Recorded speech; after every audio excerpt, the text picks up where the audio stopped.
Tuan-tuan, apa yang kita boleh ambil, tuan-tuan?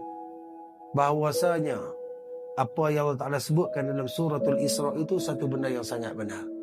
Kedudukan ibu bapa ketika diceritakan tentang kemuliaannya oleh Allah dalam suratul Isra, wa qadha rabbuka alla ta'budu illa iyyahu wa bil walidaini ihsana, diletakkan kedudukan kedua termulia selepas menyembah Allah Subhanahu wa taala.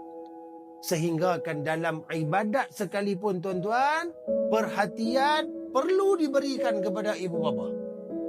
Sampai tahap macam tu tingginya Allah Ta'ala letakkan kemuliaan.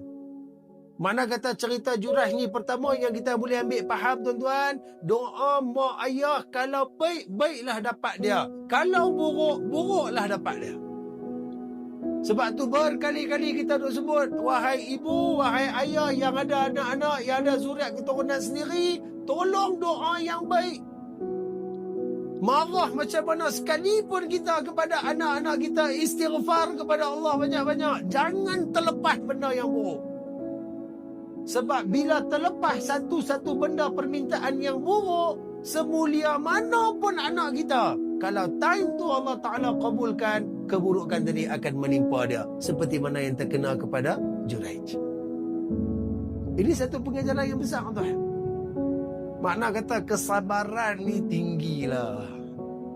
Sebab tu antara sifat ahli syurga ialah sabar. Kita hari ni tak sabar, tuan.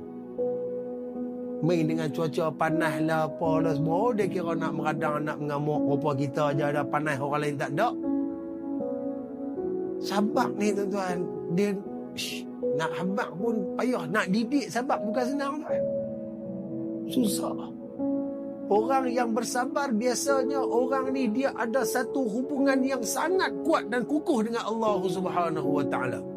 Karena setiap kali marah, antara cara dia menghilangkan marah dia apabila dia mengingati dan menyebut nama-nama Allah Subhanahu wa taala.